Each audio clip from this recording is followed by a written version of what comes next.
কয়েক দফা দাবিতে ডেপুটেশন দিল বিজেপি। রবিবার সন্ধ্যায় ধূপগুড়ি থানার একাধিক দাবি জানিয়ে ধূপগুড়ি থানার আইসি অনিন্দ ভট্টাচার্যের কাছে ডেপুটেশন দেয় বিজেপি। বিজেপির এই ডেপুটেশনকে ঘিরে কড়া নিরাপত্তায় মুড়ে ফেলা হলো ধূপগুড়ি থানা। বিজেপির পক্ষ থেকে রাজ্যের তৃণমূল সরকারের বিরুদ্ধে একাধিক জমি কেলেঙ্কারি সহ বিভিন্ন অভিযোগ তুলে স্লোগান দিতে দেখা যায়। পরবর্তীতে বিজেপির কয়েকজন নেতৃত্ব ধূপগুড়ি থানায় ঢুকে ডেপুটেশন জমা দেয়, যদিও ডেপুটেশনকে ঘিরে কোনো অপ্রীতিকর ঘটনা ঘটেনি বলে পুলিশ সূত্রে জানা গিয়েছে। বিজেপি জিন্দাবাদ। পুলিশ প্রশাসনের অপশাসনের বিরুদ্ধে বিজেপির সংগ্রাম চলছে। বিজেপির সংগ্রাম চলছে।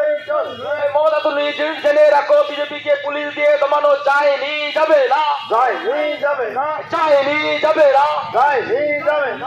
মূলত কি কি বিষয় নিয়ে আজকে ডেপুটেশন? ভারতীয় জনতা পার্টি আজকে গণতন্ত্র বাঁচাও যে দিবস, সেটাকে পালন করবার লক্ষ্যে সারা পশ্চিমবঙ্গের সাথে সাথে ধূপগুড়ি থানায় আমরা ডেপুটেশন দিলাম। পশ্চিমবঙ্গে গণতন্ত্র আজকে বিপন্ন। বেছে বেছে বিরোধী রাজনৈতিক দল ভারতীয় জনতা পার্টি করার অপরাধে মিথ্যা মামলা পুলিশকে দিয়ে দেওয়া হচ্ছে।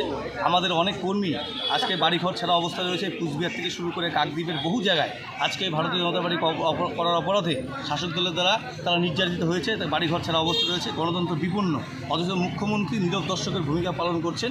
এবং তার পাশাপাশি আমরা লক্ষ্য করেছি যে আজকে এই জবরদখল রুখতে, অর্থাৎ ফুটপাত দখলমুক্ত করবার জন্য আমরা লক্ষ্য করলাম যে সেখানে শুধুমাত্র সাধারণ যে সমস্ত ব্যবসায়ীরা রয়েছেন, সাধারণ যে ফুটপাত ব্যবসায়ীরা, তাদেরকে বেছে বেছে উৎখাত করা হচ্ছে। কিন্তু কলকাতা সহ বিভিন্ন জায়গায় আজকে সেখানে দখলমুক্ত কিন্তু করা হচ্ছে না। সেখানে স্থানকাল পাত্র দেখা হচ্ছে, সেখানে একটা অন্যরকম স্পর্শকাতর বিষয় সেখানে দেখানো হচ্ছে। এবং ধূপগুড়ির ক্ষেত্রে আমরা লক্ষ্য করলাম যে আজকে তৃণমূল কংগ্রেসের মুখ্যমন্ত্রী তিনি ঘোষণা করছেন যে সরকারি জায়গা লুট করলে তার বিরুদ্ধে ব্যবস্থা গ্রহণ করা হবে। তার শাসক দলের নেতারা বারোঘড়িয়ার বুকে সেখানে জায়গা দখল করে, জমি দখল করে, সরকারি জায়গা দখল করে সেখানে তাদের পার্টি অফিস করেছে। তার বিরুদ্ধে কিন্তু সরকার বা পুলিশ প্রশাসন কোনো ব্যবস্থা গ্রহণ করেনি।